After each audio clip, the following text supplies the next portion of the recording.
Get in, Buddhist. Come on. Buddhist. Come on.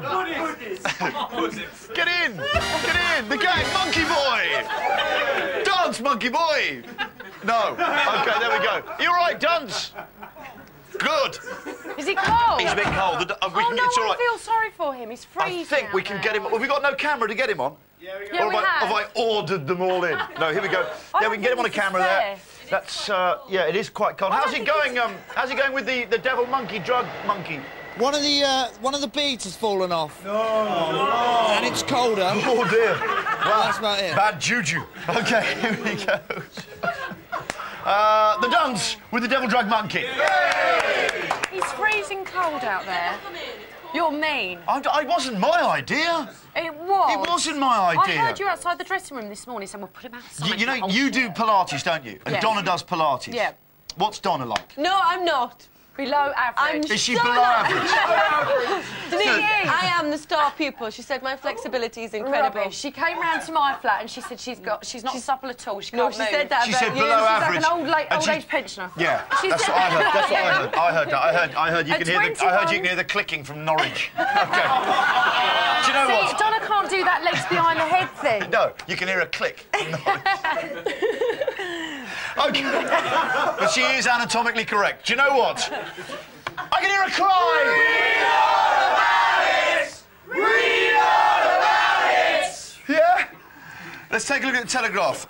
We've got vaccine defeats killer disease. Yay! The brain disease, meningitis C, that can kill and maim, has been almost wiped out in only a year after 20 million national vaccination campaign the Department of Health will announce today. Hooray! Plus, a woman was killed and her husband seriously injured yesterday when a double landslide swept through a seaside car park. Where did this happen? Pushing their 50-foot, putting their vehicle 50 foot off a ledge and onto a beach. OK, let's move on to the Star. This is sexy singer Janet Jackson was in turmoil last night after her husband claims she's a secret lesbo. Rennie Elizondo says he knows... Lesbian. Lesbo? Sorry, I was just abbreviated to get it done quicker. All about Janet's gay trysts and will reveal all unless she pays him 15 million quid in a divorce deal. Angry Janet says one-time drug addict Elizondo is making it all up to get his hands on a whopping slice of her huge fortune. Why does that sound so sexy? He wants to get his hands on a whopping slice. All right, I'm Janet Jackson. Here's Mike. No, I won't say it. OK, let's move on. We've got Labour's 2 million... Everywhere I go, every smile. She should have done it in the Lakeside Thurrock, that video. Labour's £2 million donor is Paul Hamlin, the guy who went from a market stall selling books to having millions and millions of pounds. And that's great news in Britain. And also, George Carman has died, aged 71, after battling with cancer. I'm going to deal with that now as we get in there. Do you know, the thing that gets me, he's doubtless a very good advocate, George Carman, but what they keep going about his rapier wit. And I was looking at his rapier wit. It says in a 47-year career, he honed a mastery of the soundbite. He had a rapier wit. Here are examples of his rapier wit. On Sonia Sutcliffe, wife of the Yorkshire Ripper, she danced on the graves of her husband's victims. A clever, confident, cold and calculating woman. On Jonathan Aiken's tale of who paid his Ritz bill, a catalogue of coincidences which are so improbable as to be preposterous. What else have we got? On Neil Hamilton, a greedy and somewhat unscrupulous politician who was on the make and on the take. Pure Oscar Wilde, isn't it? OK. OK, will this Vulcan ever reach for the skies again? Sad news, I'm afraid. The Vulcan. Remember the Vulcan, the big plane, dropping the nuclear... No, not Spock. I looked at Ed, our highbrow producer, I was going, Ed, you know the Vulcan? He went, oh, yeah. No, the bomber, Ed, the nuclear bomber. In her cold... What I love is how the Mail is getting nostalgic for the Vulcan. It says, in her Cold War heyday, she was one of the most potent forces in the sky, on round-the-clock standby to take off at 2 minutes' notice and deliver nuclear devastation to the communist Soviet Union. Even in less volatile times, Vulcan bomber XH-558, the Black Panther of RAF Strike Command's #1 group, was the darling of air shows. Says here today, the huge aircraft with her swept Delta wings and 4 Rolls-Royce engines languishes like a sleeping giant in cold storage. Oh, what's amazing about this, they're sort of sad that it never got to deliver and rain down its nuclear death. Denied the chance to rain death on the godless Soviet hordes. It lies unregarded, chickens roosting in a once proud Soviet-hating jet turbines. Doesn't quite say that. OK. This is an interesting thing, and I think sound should get ready with the Twilight Zone jingle. OK, what we've got here is we've got the Times and the Telegraph, OK? Times and the Telegraph, two separate accounts. The first thing to notice is that they are two giant anteater twins. These are the first twins of the species born in Britain and only the second born in captivity. Have we got the photo of that still stored? Anyone who don't have that facility? Well, I'll show you the photo. There we go. There they go. These are the twins. Identical? It's hard to say. But there they are, the identical twins. But what is interesting, they're talking about other... Well, you'll be the judge of whether it's interesting or not. But just, well, listen to this. Denise and I will read simultaneously. Denise from the Telegraph. Sorry, me from the Telegraph. You're from the Times. You ready to start? Yep. 1, 2, 3. Other British firsts include the birth of a Seychelles scorpion and a giant weta, a large cricket-like invertebrate from New Zealand. Odd.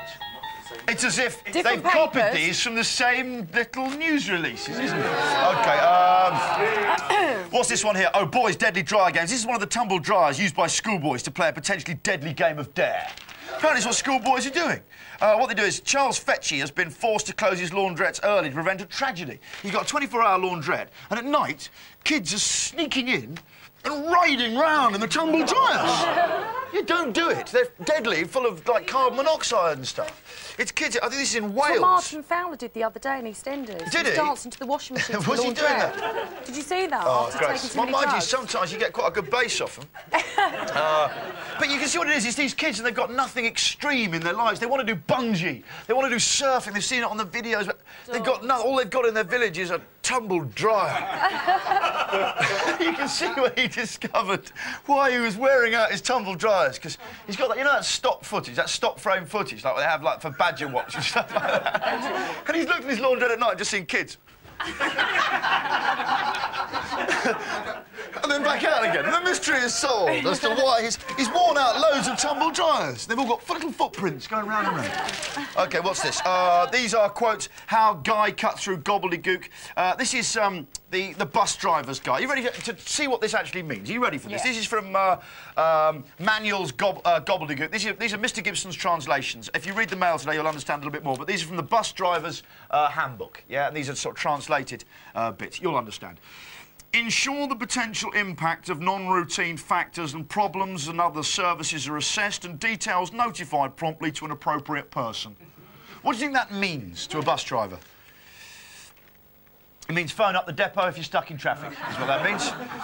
We got here, ensure awareness and anticipation of other road users in the vicinity of the manoeuvre is maintained. What do you think that means?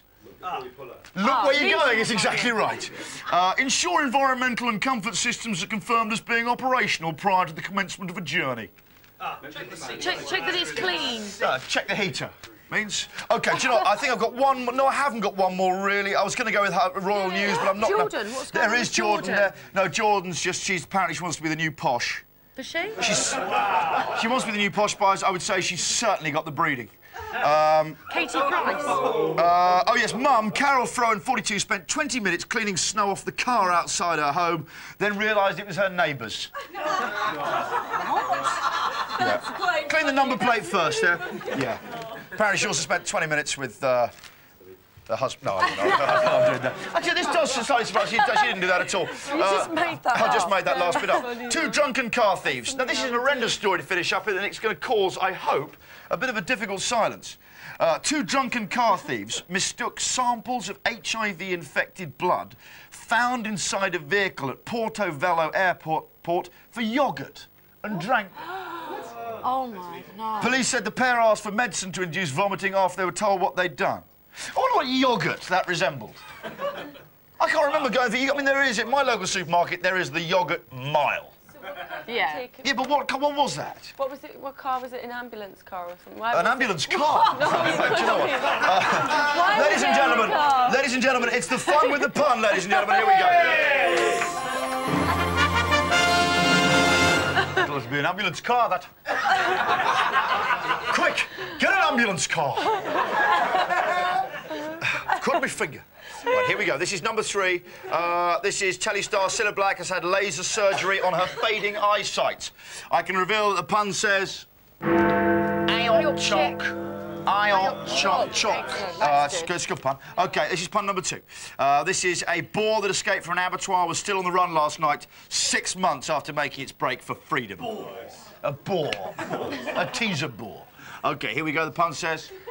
So far, so good. Yeah, it's not bad, even though it was a boar, not a sow. OK, here we go. The number 1 pun. This is a great one. This is an Egyptian sheep. Classic.